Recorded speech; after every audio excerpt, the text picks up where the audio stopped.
Hi, my name is Mason, and my favorite snack is Doritos. Hi, I'm Tot, and my favorite candy could be considered anything chocolate. And this is What Are We Talking About? Guys, y'all are in for a good one, okay? Because not only are you getting episodes 10, 11, and 12 for Love is Blind, you're also getting the reunion today.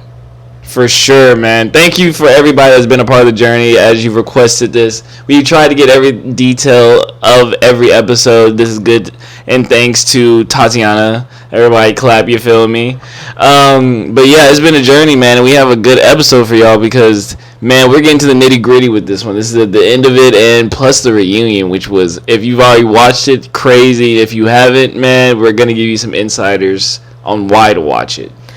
Yes, and also we are combining the two because honestly, this season of Love is Blind has been exceptionally exhausting. Oh, yeah. And we are, as I'm sure most of you are, ready to move on from Love is Blind. Not only this season, but also all of it. Like, I think it just needs to... They did 10 beautiful-ish seasons. For sure. Should just... You know what I'm saying? This was a good break. You know what I'm saying? Vic and Christina is a great cap to that. And that's... I feel like... I haven't watched the other seasons, but like they were probably the most perfect couple I've ever seen from the two seasons I've watched get through it. So you know what I'm saying? So I know there was other ones that they mentioned in the reunion, but that'll be later on. You know what I'm saying? We'll mention that later. But yeah, like you said, I feel like 10 seasons is perfect. Yeah, I have a love-hate relationship with trying to find true actual love and relationships on a television show. Obviously it can be done. It has been done. We've seen the successful relationships that do come out of it. But especially like in the big 2026, like I don't think that like if you're very serious about it, I just don't know if that's the correct way to do it. But with my love-hate relationship is I hate that is the reason. I think it's weird, but I love watching it because sometimes it's funny. For sure. And I feel like everybody knows what to expect at this point now, you know? It's not like there's no wow factor. Everybody knows that they're probably going to have like a month of fame. You know what I'm saying? They're going to be on TV. Like, it's just one of them things to where, like, I don't know, people are starting to get on there for the wrong reasons. Absolutely. Absolutely. So that takes us straight into episode 10, which is called... titled Vanishing Mode. We're going to try our best to rapid fire through this. I said that last episode and we ended up being here for a long time. So Thank you for whoever stayed that whole time because, hey, you're a trooper. Wow, yeah. So I'm really going to really try to condense my notes this time to the best of my abilities. So, we are hot off of where we left them at the bar / I think it was just bar. Yeah, bar gathering. Bar gathering with everyone. Chris and Bree are chatting, which is insane. So Chris is telling Bree that if he didn't tell Connor that he was going to pick Jessica, then he doesn't think Connor would have picked Bree. Crazy which is statement. A crazy thing to say. And then straight up asking he straight up asked Bree if she was attracted to him, which was crazy. And then also said he thinks that they would be great fuck buddies. Has it been long enough for me to say that word on YouTube? I don't know. Yeah. Anyways, I feel like our audience has adjusted to our vocabulary. Anyways, yeah. So that was crazy. And then when Bree, rightfully so, shuts him down because he's acting like a lunatic, he goes, "Oh, so you're gonna choose Mr. Brightside?" Like, yeah, she did. Yeah, she did. And we all could have sworn that was Connor's friend. Yeah, like even from the pods and him coming to like, you know what I'm saying, for advice and stuff like that. I was trying to see if I'm trying to get the timelines right so I don't, spoil anything. But yeah, I'm pretty sure they talked to each other beforehand about the Jessica situation. Yeah. So yeah, they were close friends, as close as you can get as hanging out with somebody for a month. You know what I'm saying? But yeah, grimy.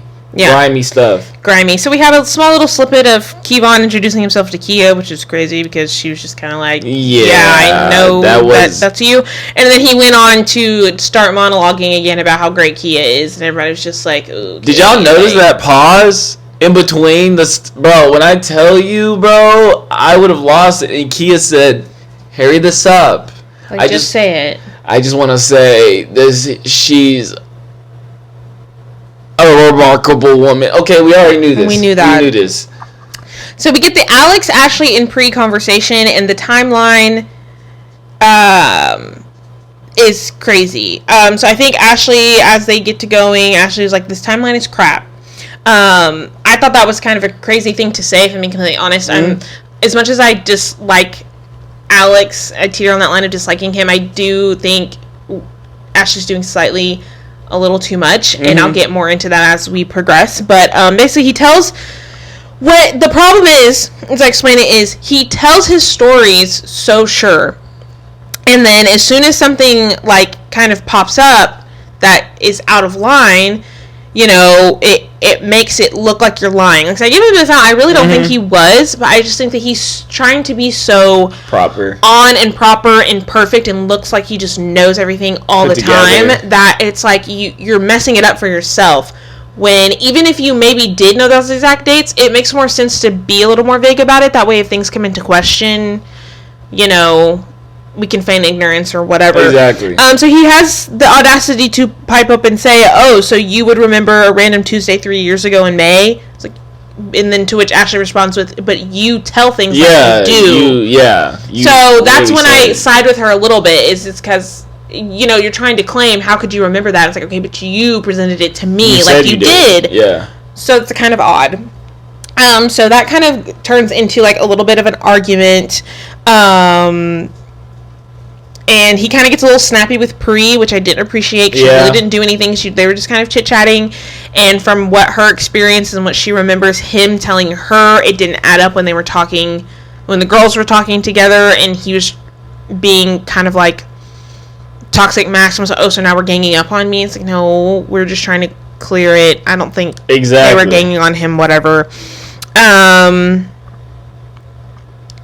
Because he's had this same kind of stigma, even to whenever her dad interrogated her. Absolutely. He was like, because even the dad, like, literally everybody said the exact same thing. Like, his answers were amazing, right? That wasn't the problem. They were just a little too amazing. Correct. Yes, that's the whole problem of it. Yes. Like I said, I make a note that I don't genuinely think he's lying, all the things. So next we get Chris is approaching Connor and Jess. He comes over to Connor, he daps him up, and then he tries to talk to Jess. And in my notes I just say, get away from Connor, get away from Jess. What is wrong with you? Just leave. And then he asks if he can pull Jess for a chat. So they go over and have a little chit chat on the couch, which was I wish she told him no. Yeah. But I'm willing to bet production said, "Hey, we kind of need this for views." He tries to sit there and act like all the things that are being decided were kind of Jess's fault. Kind of making it seem like what I was saying, I didn't necessarily mean it in that way, right. And like. She overreacted. And like, you didn't check on me and like all these things, and she's just looking at him like, what is really wrong with you? Because, exactly, insecurities, man. Yeah. And so he tries to like guilt trip her by saying, I guess I'll just worry about my own life for the rest of my life. And she responds with, I thought you already were, which I said period, because that is true, because you went and disappeared for 2 days and then tried to act like she was bothering you by just texting and asking how you were. Shoot, went to the strip club. And somebody caught you on their story. So, like, bruh. Actually, he posted on his own story. That's why. Oh my god, even worse. Yeah, even worse, bro. On your own story on your burner account, and somebody saw it, bruh. Yeah, and I also have a note here. This is not you getting rejected by Bree and then immediately trying to go get back with Jess. It's crazy. It's crazy, right? Like, bro, and then double dogging your friend Connor too. Like, bro. Yeah. Yeah. Absolute wildness. Okay, and so we get back to Alex and Ashley, where they're chit-chatting at home after the event. They're debriefing, whatever. I guess they make up. It was fine, I guess. And then he kind of shows, like, his little whatever, because he was like, you're hungry, aren't you? You want me to DoorDash you some McDonald's, you need some nuggets, chicken nuggets, a large fry, blah, blah, blah. Basically, like, saying her order back to her. And, like, her just sitting there and kind of just, like, agreeing, and then him just kind of, like, being like, yeah, like, he just knows. And I'm like, okay, first of all, a 10-piece nugget and a large fry and a Coke is a very basic McDonald's order, okay? Right. I'm willing to bet that most girls, especially after a night out drinking, that's exactly what you're ordering, because that's what I'm ordering. Yeah, like it's not rocket science. Really You've probably ordered a million girls that McDonald's order. And that's the problem. It's probably saved in your DoorDash list. Easily. That's Anyways. the problem. So we get to Jordan and Amber. Oh, we get to Jordan and Amber. They had a little mishap at the bar. Mm-hmm. He was expressing to the guys that he felt a little scared to meet Emma, which is all he said. And Amber flipped out a little. Yeah. And did not. I felt bad for Jordan. I think he has a right to say that he's scared. He has never experienced anything like this in his life. Children are a serious thing. And I don't think he wanted it to, like, ruin the relationship per se, because, like, Amber was throwing these things around. For like, sure. Why wouldn't you just come to me and say it? Why, like, if you felt this way, like, what are we even doing here? Like, going very much to the extreme. So I kind of felt bad. I just wanted to add one more thing. Mm-hmm. To play devil's advocate, don't get me wrong, we do see a little bit of her side. Yes. Easily. Like, not even a little bit. We do see her side. She just took it to the utmost extreme. And that is, if you have a problem with your partner, you should relay that to your partner first instead of someone else exterior. And that's where her feelings were hurt. But we're not going to weaponize my child or disregard your feelings because of it. And that's where she kind of messed up. She disregarded his feelings, and that's why he feels like he can't really come to her with his own feelings. So, yeah. Right. And then after their slight conversation disagreement at the bar, when we get home, she basically kind of just, like, ignores him and goes to bed. Like, she doesn't want to talk any further about it, like, actually sit and talk about it at that moment. So then we go over to Connor and Bree debriefing on the couch. She's finally telling Connor about her talk with Chris.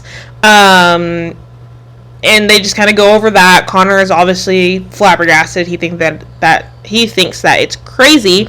And this is where we get the title of our episode, because Chris messages Bree on Instagram while they're having this talk, and he has vanishing mode turned on. Yep. So that obviously that the messages will disappear, so there's no evidence of whatever it is that he said or whatever. Bree doesn't answer. Connor jokes about, do you want me to answer? And she's like, no, like, let's not fuel or feed into it, whatever. Yeah. Which, you know what, win for that. Okay, so now we move on to Vic and Christine. They're at the flower shop date, so this is the next day or so. They're doing a little flower shop date, and they're building her bouquet that she's going to walk down the aisle with together.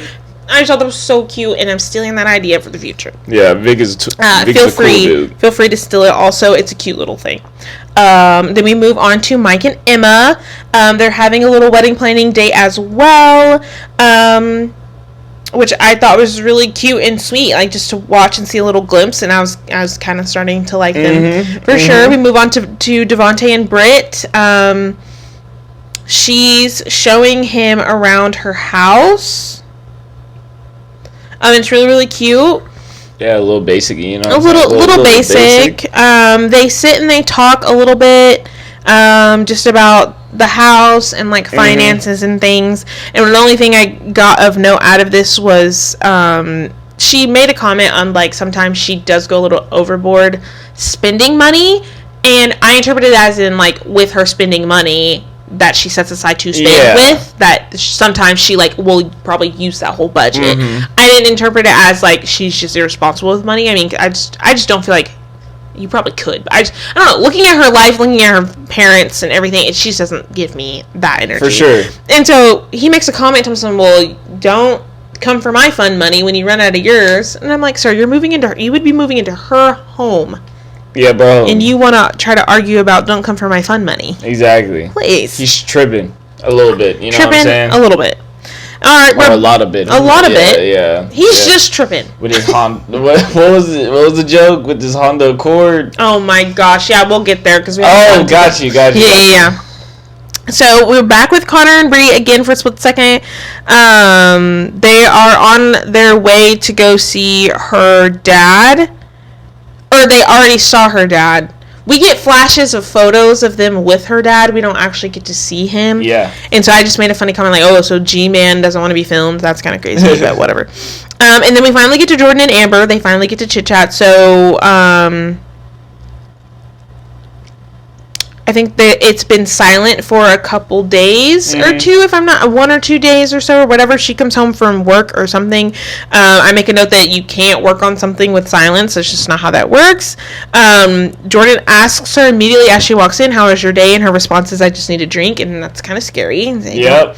In the context, that's scary. Like, it would be different if, like, Mason came home from Hilton and was like, oh, I need a drink. Like, that would be funny to me. But in this instance, it's a little scary. It's a little scary. She's a nurse. And to keep it, she's a what? Nurse practitioner? Yeah, she's a nurse practitioner. So she probably saw some stuff that day. Yeah. And stuff like that. We're not knocking, like, she was tired and stuff like that, but you know that coming home, you have to have this serious conversation. Yeah. So it was just off-putting. Okay, and so her biggest gripe, of course, which is valid, is why did you tell Vic before you told me? And that is valid. We realized in watching it that I think that Jordan had only expressed his fear to the audience and not to Amber, because at first I was like, I swear he's talked about this before. Why are we acting like this is new news? But I've come to realize that he hadn't expressed it to her. It was more so like in his confessionals and stuff. So I was like, okay, that makes more sense why she's so upset. Which he could have been just afraid of the whole situation. Like, maybe that would be off-putting for me to even approach you about how I'm so scared about this situation. But you have to have that conversation. Absolutely. And then I think that was it, actually. Yeah, because I already typed in, I thought that he talked about it before, but he didn't. And then we get to the second half of the episode is just all the tux and dress fittings. Nice. And everyone looked fabulous on the girls' side, even though I didn't like Bree's dress. Personally, I think that's the only dress I didn't like, honestly. So we're moving over to episode 11, See Where the Chips Fall. We've got Alex and Ashley. They open with them playing soccer in the park with one of their dogs, whatever. Devontae and Britt are at dance practice. Cool. We've got 4 days to the wedding. So we open up fully to Connor and Bree. They're on their last date before the weddings. They are at the train yard having a cute little dinner and a train ride, which is really, really great. Bree keeps bringing up that it's really crazy that Connor's falling in love with her currently, because apparently she's not being her best self, or is not her best self at the moment. I was like, it's relatable, but I feel like it's a little odd in this specific scenario, because it's just like, if you're not that you can control, I guess, outside forces, but like at the same time, like, you had time to prepare be on the show to find your husband. So I just feel like it's a little different than like meeting in the real world and not being at your best spot yet. I don't know. It was just a little odd. Just ever so slightly odd. And then Connor goes off and does this really sweet thing where he's just saying all the things that he loves about her, being really sweet. And then Bree tries to reciprocate, but really all of her points are that he loves her. Like, she just keeps emphasizing, you love me. And it's just like, okay, but do you love him too? Like, you gotta say some good stuff about him, man. Yeah. So Mike and Emma are at their last date before the wedding, and they're at the zoo. And so they feed the giraffes, and then they start talking about children again, to which this is our very final, like, red flag that I don't think he's going to say yes at the altar because of the children. We're at Devontae and Britt again. Complete dark day. Huh, what? Is this them on the couch? I think this is on the couch. Yes, so they left the hot tub. I think their little last date before the wedding is, I guess they got to, like, go to a little cabin or whatever. Probably, yeah. So they get out the hot tub and they're talking on the couch.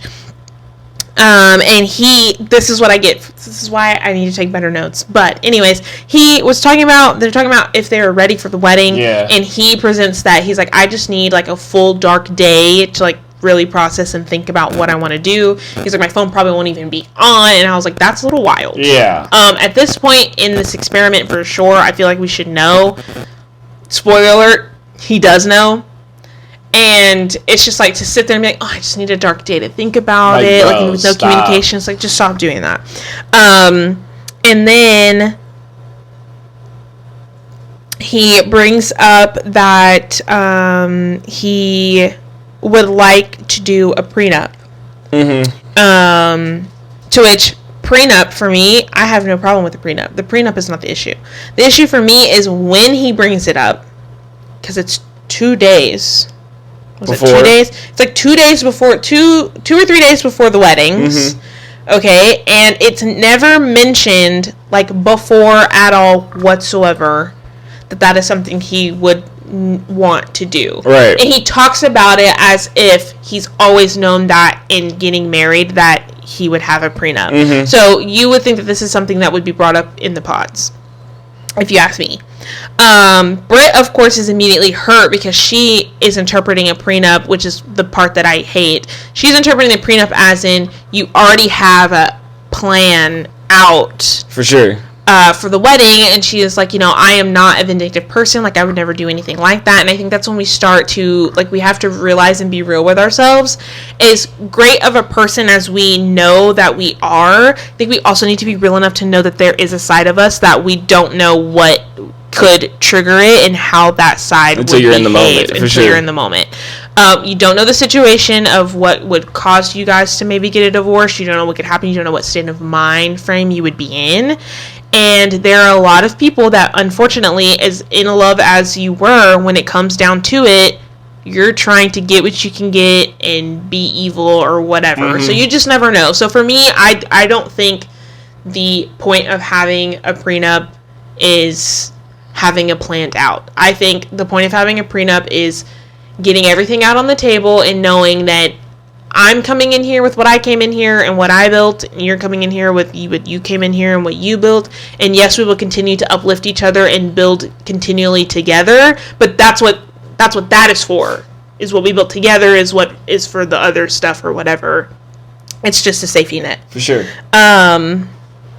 But he was just looking for ways to cop out. Absolutely. Looking at multiple different reasons to cop out. Absolutely. And I honestly think another reason for that is another reason why it's never come up before is, like you said, I think everyone knows that prenups are a touchy subject. So I think that was another thing, like I said, just to try to, whatever. And this is when the joke about his Honda Accord comes in, because everyone's like, okay, I promise Brittany didn't want to take your Honda Accord. At all. Everyone's been saying that online. I think that's really, really funny. Okay, so Jordan and Amber, they've made up. They feel a lot better. They go on a little date. They go on a date actually to a place that Emma loves, but they go like just the two of them. So I thought that was really cute, like of something to share. Emma is Amber's daughter, by the way. I don't know if we clarified. And then we get Alex and Ashley again. And I'm tired of their dates having sexual tension to them. It's really odd. They're in front of a fireplace. They're in front of a fireplace. They've got like the blankets and the cushions like all on the floor right by the fireplace with like charcuterie and like champagne. We all know how that goes. Anyways, and then next we have Vic and Christine, and they go on a cute little spa date. They get couples massages. Yes, sir. And they have a cute little chit chat. So all is well. Everything's going good. So we've got Connor and Bree again, and me and Mason determined that something is just off about Bree. We don't know exactly what it is, just with her behavior. Yeah. I wouldn't necessarily say I don't like her, but just something about her is just a little twitchy. Off-putting. We just don't know what it is. And then in her, she kind of is talking to Connor, and the way she's talking to him, it almost feels like she's nitpicking again. But I retracted that because the way she talks and like tries to get to the point of what she wants to say is really weird. So at the beginning it feels like she's nitpicking him, but then at the end it's like she's realizing that maybe she prejudged him like a little too hard, and like because now of what she's learned to know, she's like, I know that this is like who you are and blah, blah, blah, and like those things that I was trying to pay too much attention to didn't really matter or have an effect on that. So great, I'm glad you realized that. And then she hits us with the, am I ready to walk down the aisle? No. What do you mean no? Ultimate confusion. No one knows. I feel really bad for Connor. I do. He got really upset in his little confessional. He was crying. He was like, literally, if we went to our wedding tomorrow, like I would have said yes. I would have said yes, like we would be married. So that really hurt my feelings for him. Especially when it's like, I've made this argument before, is everyone knows what timeline they're getting themselves into when signing up for the show, and so I feel like that's not allowed to be an excuse. Right. No. On this show in particular, because you know for a fact that you have this amount of time to get to know each other in the pods. You have this amount of time to get to know each other before you go down the aisle. Is that a normal amount of time in the real world? No, of course not. But you're not in the real world. You decided to go on a TV show where that is the time frame. So It just annoys It is me. what it is, man. And so then we get to the batch parties. The boys go do Monster Truck Rally, and then they go to like I think like VR Sports something like that, or something. Very and then very Ohio. And then the girls, they go to like the casino. They go to like they have like a private casino set up, and then they also do like some line dancing. So that was really cute. And then we get the first half of Mike and Emma's wedding day in this episode, which is kind of crazy. It was an emotional roller coaster, and it was drug out for a really, really long time. We get down to the decision, which kind of annoyed me, and we know it's for DB. We get to the altar, and Emma says yes. And then the episode turns off before we get Mike's answer. But that's okay because we're going right into episode 12, which is called Head versus Heart. Mm-hmm. And Mike says no because he isn't ready. And he goes along the lines to say that he can't marry someone who isn't sure if they want isn't definitively sure if they want kids down the line, to which I go back to my initial point at the very beginning. This should have been an ultimatum in the frickin' pods, because you knew that was an ultimatum for you. You knew that was a deal breaker for you. Exactly. You knew that you knew that you did not want to be with a woman that did not want kids because you wanted kids for whatever reason you want them, because we also have theories on that. So I feel like you should, because not only are you wasting everyone's time, you literally got Emma to ultimately change her mind. Literally. About kids to then say no. Yeah. Whatever. And we're going to talk more inside of it about that on the too. recap. Yeah. Once we get to the reunion. So now we get to Jordan and Amber's wedding day. We get to a underlying issue that I knew was going to come back to bite both of them in the butt, and that's the living situation. Yep. I knew it was going to come back. Jordan was giving us some very scared, nervous faces when he was talking with his family. His sister kind of got onto him a little bit too about the compromises you're supposed to be making, and then especially being like, okay, I know that you want this thing and she may want this thing, and like you got to know when. And I think people forget too, the compromise isn't just a 50-50. Like sometimes the compromise unfortunately is that person getting what they want, but it's a justifiable compromise in that way, and it goes back and forth. Sometimes it's a 70-30 compromise, sometimes it is a 50-50 compromise, sometimes it's a 90-10 compromise. Like it depends on the situation, depends on the people. And it was just, I understand where her sister was coming from, and I understand where he was coming from, because sometimes we don't want to give up what we want, but so that's the point of being married, is sometimes we have to. And unfortunately Emma is in school.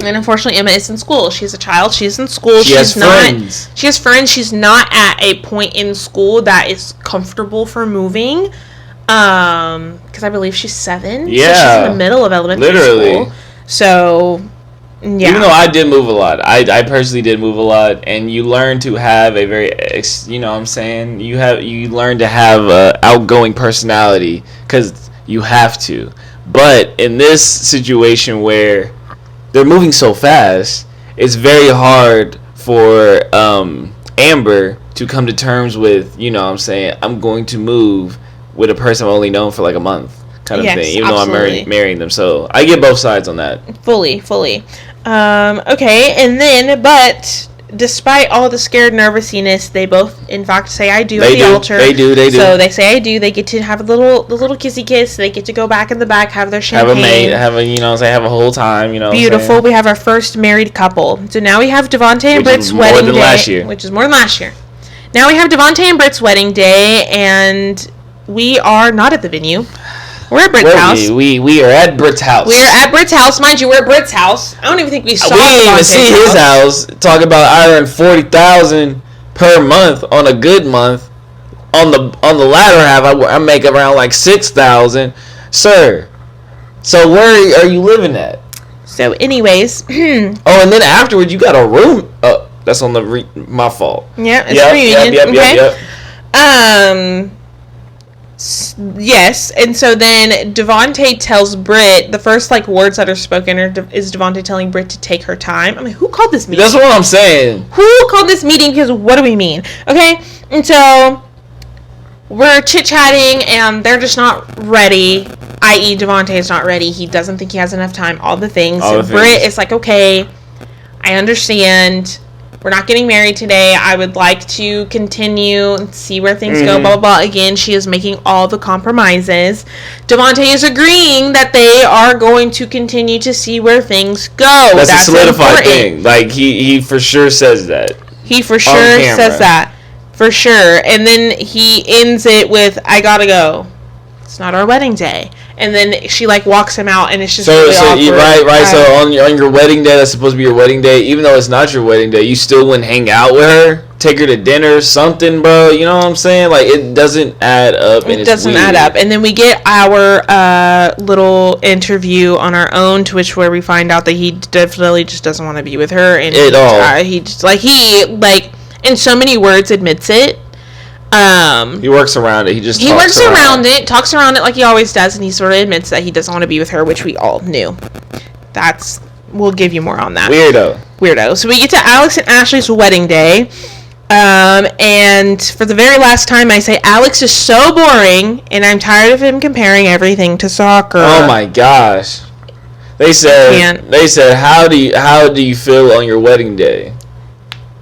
And he proceeds to say, it just feels like when I was a goalie, you know what I'm saying? It's just a one-on-one, you know? If it's 50-50 and the dude is bro, nobody cares about that. What do you actually feel right now, bro? How do you feel, you freaking robot? Because I'm not convinced you're a real person. Because I don't think anybody has not been nervous on their wedding day. I feel like you were a programmed soccer assistant robot for training that somehow went rogue and got loose, and you just be making up stuff. Yeah, you were in Blue Lock. And you failed. You got kicked out. Oh my gosh! You know what's funny is that would make so much sense. Because if they lose Blue Lock, you can't play anymore. Yep. Anyways, so yeah, I also hate how he ends everything with "love that." Yeah. That makes me angry like, because bro. That's my thing. Anyways, no. So we get down to the wedding, everyone walks out, everyone's doing their thing, and we get to the vows and all the things or whatever, and then we get to the officiant asking Alex if the I do's or whatever, and Ashley cuts him off. And cuts him straight off. Cuts him off, stands on her own, and goes on her own tangent about why she knows that he's not going to say yes, so she's not saying yes either, and she's choosing herself.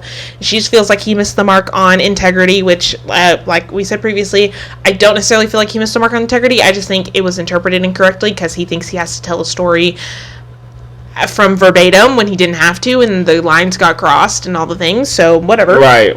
And so it causes a little bit of drama, of course, and his mom is like, she's called him a liar. Oh my gosh. And I'm like, okay, well, I mean, he did kind of, unfortunately, make himself seem like a liar. But, like I said, I do feel like it came a lot from Ashley's hurt as to why she was so quick to jump to him being a liar. For sure, because she mentions multiple times, like, the old Ashley would have... Yeah, she mentions it a lot. She's like, the old Ashley would have ignored the red flags, would have sat here, would have taken that, would have married him, blah, blah, blah, and not going to do that. And kudos, like, don't settle. Growth. There is growth, but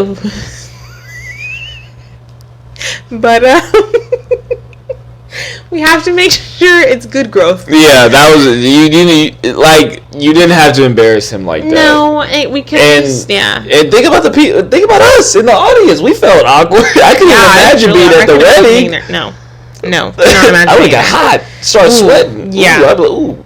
Yeah. So they did not say I do. And now we have Vic and Christine, their wedding day. Yes, sir. Super sweet. She got to meet Vic's sister and mom right before. The producers tried to make it look like that was sassy. It was not sassy. Everyone was sweet. It was beautiful. Vic's sister actually ends up officiating the wedding as well. Which is crazy.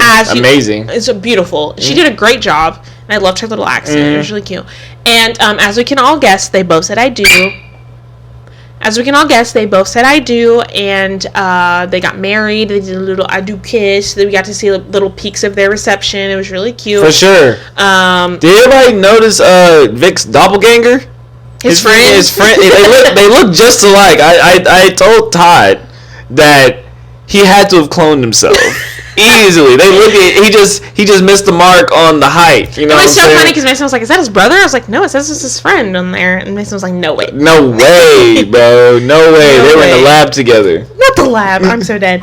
All right, so that concludes the original 12 episodes. Our two married couples are Vic and Christine and Jordan and Amber, moving into the reunion. Let's go. Rapid fire reunion.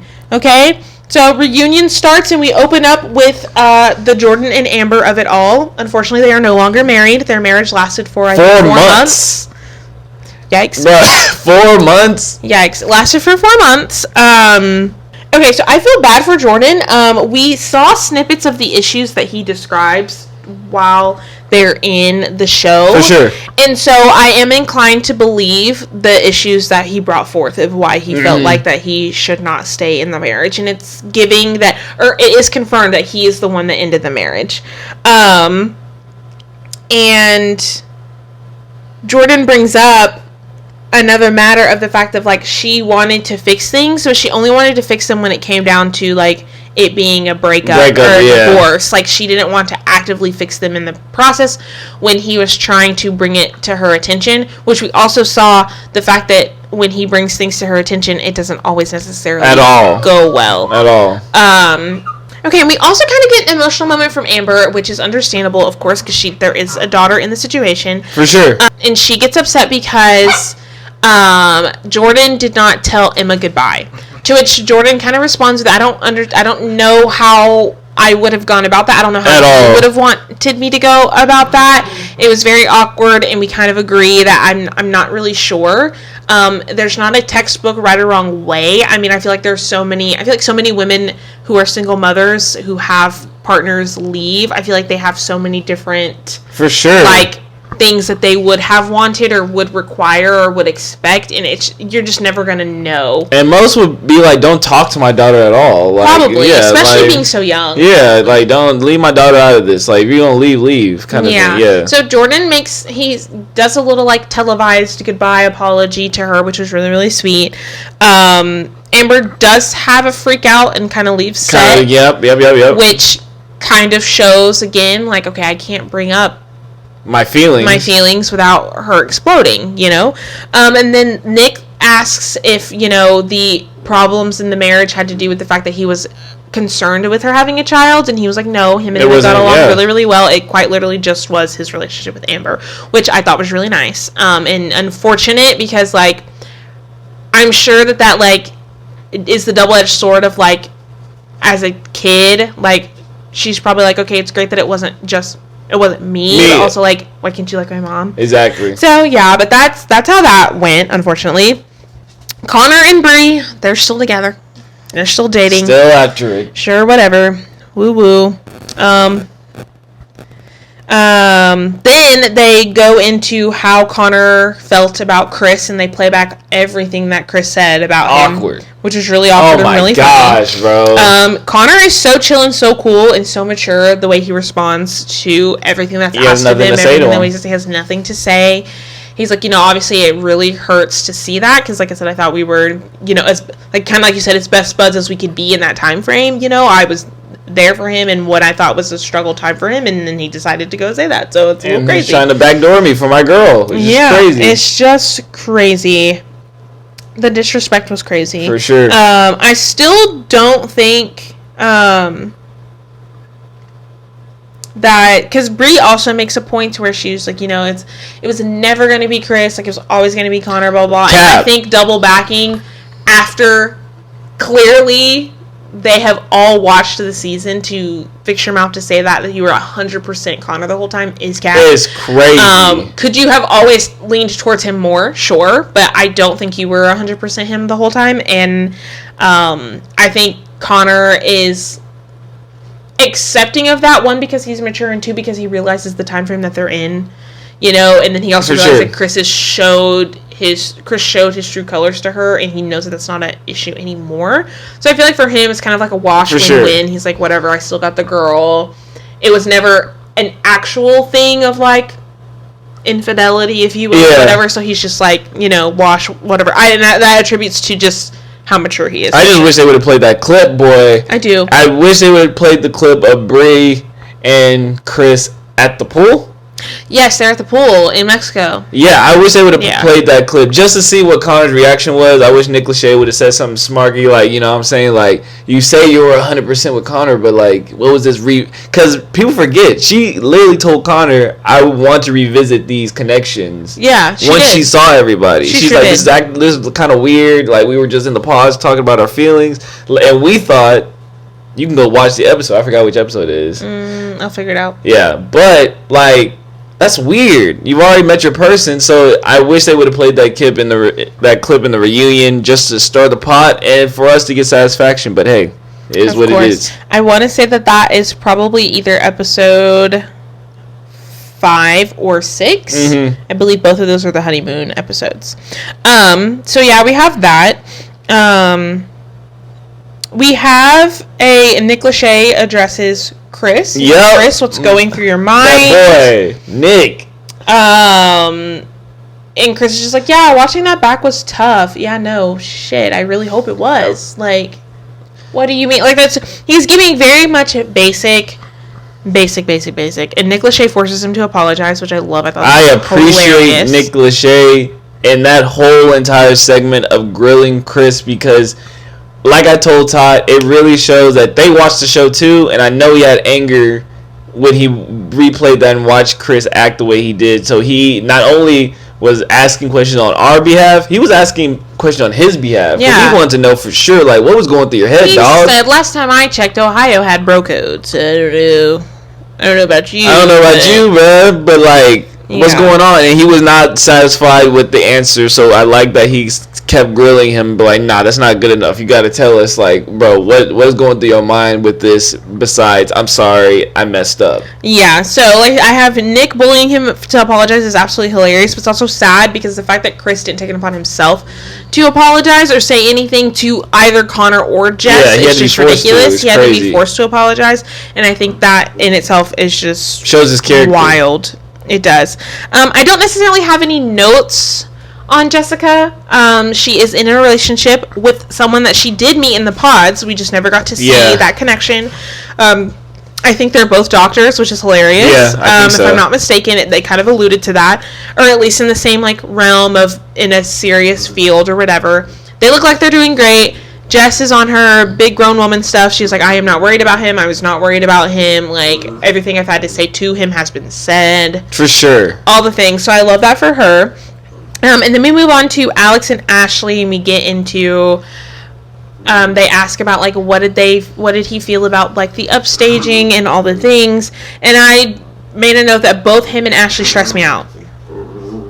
Both of them stress me out. For sure. Alex needs to do better taking things less seriously. And I should have found her name before we did this. I'm so bad at this. Nick Lachey's wife, who hosts with him. For sure. She was like, do you not see how, like, pumping out everything so prim and proper and perfect every time makes you look less genuine? Like, there's not a single time that we have seen you be genuine or vulnerable throughout this entire series. And he continues to just give his little manufactured with the walls up. With the walls fully up. And it's just like, okay, whatever. Like, you don't have to prep everything. You just don't. And then my only note for Ashley is just to heal a little bit because, like I said, I feel like if she just... Do I think they still would have worked anyway? No. I think there would have been other issues that would have come up to play. The moving things, the jobs, all the stability, things. All that. But I feel like if you just would have given him fully the benefit of the doubt that those things were in the past and that he technically didn't do anything to you, I think the relationship could have gone a little further and then we could have gone on to less trivial issues for more of the serious issues that we knew were going to come up anyways. But, you know, y'all wouldn't have been together anyway, so whichever way y'all decided exactly, it wouldn't have worked. The Brittany and Devontae of it all is frying me. Icing on the cake, boy. It was the icing on the cake. It was the finale to the ending. Oh my goodness. So, apparently, we get in the behind the scenes, the gap between the filming ending and the reunion of the fact that Devontae did in fact, despite what he wants to say on social media today, did in fact, and he confirmed it, sitting right there on the reunion that he did, in fact, I've said in fact like 3 times. Yep, because you have to be extra sure. He strung her along. He admits that he was not direct enough and that it caused him to string Brittany along when he should have just ended the relationship at the wedding. He admits it on television. He's trying to double back now on social media and say that he didn't, but he did. Yeah, we know he's a little slow. We know he's a little slow, okay? But he did, okay? And the biggest unfortunate portion of this is the fact that while Brittany thought that they were still together, this man decides to lie and say he's going on a business trip to not go on a business trip. He decides to go to a concert out of town with 3 girls from the show. Those 3 girls from the show are none other than Pri, Ashley, and Bree. Crazy. Mind you, Devontae, or Devo, as Bree likes to call him. Oh, y'all just that close. Got you. Invites him while they're at dinner. So I'm like, okay, are y'all having like a solo dinner? Like, are y'all just at dinner together by yourself? Right, like, where's Connor? Where's Bree? Like, where's Brittany? Like, what? There's so many questions with this, and the thing was, it was so messed up of a situation. We couldn't even ask those questions because we're trying to figure out why y'all even went. You know what I'm saying? Exactly. So she invites him. He then, in turn, tells the girls that him and Brittany are broken up, and she knows he's going to this concert. Yeah. So those are the 3 lies, because they were not broken up to Brittany's eyes. Brittany did not know that they were broken up. And Brittany did not know that he was going to this concert with y'all because she thought he was going on a business work trip. Right, which is a lie. He lied to her. He lied. He lied and strung her on. He really, in fact, did do those things, and he admits to doing those things. And Connor didn't know. Connor didn't know that he was there. He thought it was a girl's trip. And I really wish I could be a fly on the wall of them going home that night. That's what I'm saying. To find out how he actually felt about that. And, yeah. So we get an unfortunate but cute snippet of Brittany's father talking to Devontae. Powerful. Because he's such a mature and, like, dad. Like, he's so dad. For sure. Because he, like, checks on Devontae first and foremost, which was very bizarre for me, obviously off rip, because I'm like, Right. But he checks on him. He's like, listen, are you good? Like, I understand all these things are happening. You're getting a little tacked right now. You good? Okay, you're good. What you did was crazy. I gotta let you know. I gotta let you know what you did was crazy. You realize it's crazy, right? And this is the part where he's admitting these things. And he just lets him know. He's like, did you lie to me? You told me you were ready to marry my daughter. Did you lie to me? And he kind of admits that he did and all the things, and I'm just like,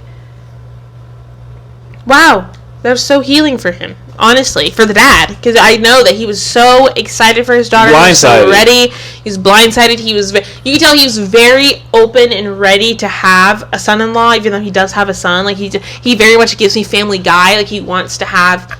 He wants his little daughter to be protected. Yeah. He was so happy. So, yeah, that was a really sad and touching moment, and yeah. And I think the rest of the reunion is just kind of like skipped the part. Oh, I did? Because it is confirmed, if you were with us the whole time, Devontae did not like Bree. Because she was not a blonde white girl. Let's just be honest, we knew this. You're right, I did forget this. We knew this from the rip. We knew that he was aesthetically not messing with her. We knew that. And she even pointed it out too. She was like, oh, you thought I was white, didn't you? He's like, yeah, but I mean, I can make this work. We knew he the whole time was finding a reason to do that. And come to behold, on Instagram, I found her from one of his posts. She is cute. She's cute. She's awesome. I don't know awesome. I don't know her personally. I don't know. I'm not about to make assumptions. Cute, but she's just a cute little white girl with blonde hair. Which we knew that was his preference, what he wanted. And come to find out, like 4 months later, oh yeah, he's gonna have a baby. He's gonna have a kid, she's pregnant, and they're engaged. This is how the dad looked. He was upset. So yeah, it's just the annoying fact of like the fact that you were like you're not ready to be married or whatever. But or have if you kids were, or nothing. You just didn't want to be with Brittany, and you should have just said that. because that's really sad. That's really sad, but we knew this. If you caught it early on with us, you knew as well, bro. Like, we all knew what type of girl he wanted to have. Yeah. We skipped a lot of the parts of the reunion because they had AD from season 6 and another girl, I think, from season 1 doing, like, some asking chat. for updates with doing, like, some updates from the crowd, which was nice or whatever, but I didn't really care. The only one I did care about is our OG married couple. The husband was there, and but wifey was not there because they just had a baby, so she was with baby. But they had been having problems getting pregnant, and they finally did. So that was a super cute update. I really loved that one. Other than that, I didn't care for the rest of them. We skipped the rest of them. One thing we did kind of miss was the Emma situation. Whenever, so Mike did find a woman that's probably 100% willing to have kids with him. She was there filming. She was there filming, and you could tell her Emma's feelings with it because she was very much talking and looking at Mike as though in the future they could rekindle something. Because she confirms that by her saying yes at the altar was her also saying yes to having kids and having a family. And he did not pick up on that. Which it is very vague. Which is vague. It is vague. We understand. Like, I'm not saying that he's wrong for not picking up on it. It's just that the unfortunate thing of not communicating all the way or communicating properly or sharing before. And I understand the sentiment of, like, wanting it to be this beautiful, like, big thing of doing it at the wedding. Like, I can understand, like, that too. And so, like I said, it just made me feel for Emma. I hope that she takes everything she learns, because I will admit I have started to like her now. For sure, she grew on us. Towards the end, she has grown on me. And I think if she can find someone that gives her I don't think I want to say that. I was going to say it's someone similar to Mike, and I don't mean that in, like, trying to find another Mike, but just, like, they complemented each other really well. They did. So I think finding someone who is kind of headstrong like him to be with would be beneficial for her. For sure. And so I wish them all the best, honestly, except for Chris. For sure. Yeah. And except for Chris. Except for Chris. And Vic and Christine joined the pedestal. Married couple tables. They did, and they got a free trip from. Oh yes, they got retributions. They are being sent to Cancun finally, since they didn't get sent the first time. And of course, they were asked about how they felt, and they were gracious with it. Of course, they thought it was fine. Like, they did not mind at all, and they just were happy to still be a part of the fact that the producers still wanted to follow their story enough to have them involved in some way. And I just love them for that, and they're super amazing. And I hope they had an amazing trip if they've had it already. And if not, I hope they do have an amazing trip, because they deserve it. They deserve it. They were the best. And like we said, we want this to be a kind of a capper on Love is Blind, because it was very strenuous. It was kind of like we kind of knew what was going to happen, and the wow factor is kind of dimming from it. But we are happy that it produced such an amazing couple in Vic and Christina. We hope to see them in the future with their, not to be weird, their little family. Yeah. That's kind of weird a little bit when people are like, I can't wait to see how your family blooms. It's like, okay. Yeah, it is a little weird, but I can agree that it's weird, but I can agree that I low-key also am waiting. Yeah, I kind of want to see how they go, because they were so amazing, and great way to end the season, honestly, like, and them joining the pedestal and stuff like that. Yeah, well, that closes our chapter on Love is Blind. Hopefully you enjoyed it and things like that, and please comment what we could have done better if you want us to continue, as this is our podcast and we want to please our audience. So if you really did enjoy this, please let us know. We'll may continue this and have a good time doing it. Yeah, of course. We love watching reality television in general, movies. Like, we will continue to here and there do our television show movie recaps. I don't know how often we will go this in depth, just because, like Mason mentioned, it is a little exhausting, and it just takes a lot longer with the taking notes and the notating and the pausing and all the things, which is fun, which is great. We had a great time like dissecting it, and I hope y'all had a great time watching it. But also, if you would just like us to do random touch and go recaps on things as well, just let us know. If there's another show that you want us to do a deep dive on, let us know. We will be back to quote unquote regular scheduled programming after this. We will get back on doing some more of our Would You Rathers, throwing some bracket wars, chat, switch, throw some stuff at you, feel me? Stuff off our brain. We're gonna do another iteration of our Switch Sports here soon. We've changed the formatting on it a little bit, and the rendering will be better. Thank you for that. To your comments, we really appreciate it. So we have got that fixed, and we will get you a better quality video for the next time.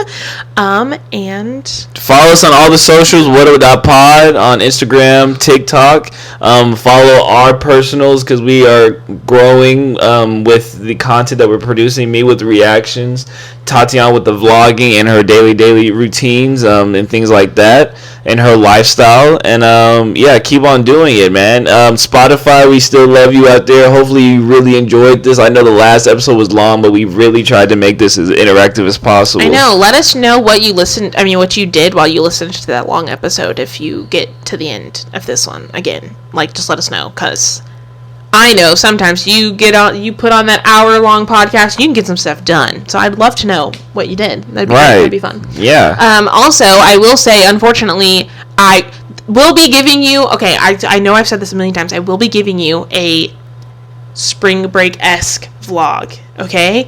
It will, in fact, sadly, only be of this coming weekend, because I started filming, and then I realized I was filming everything vertical. So you're still going to see that footage, but that's why I also encourage you to follow me on TikTok, because that vertical footage, I'll just chop it up, and I'll post it there on TikTok for you guys. And then I have a vlog of this weekend, because we have a few things that we're going to do this weekend, and I'll post that for you guys as the kind of spring breaky vlog portion. And then we'll work on what next vlog. Awesome. And as always, we enjoy y'all. Catch y'all later. Bye.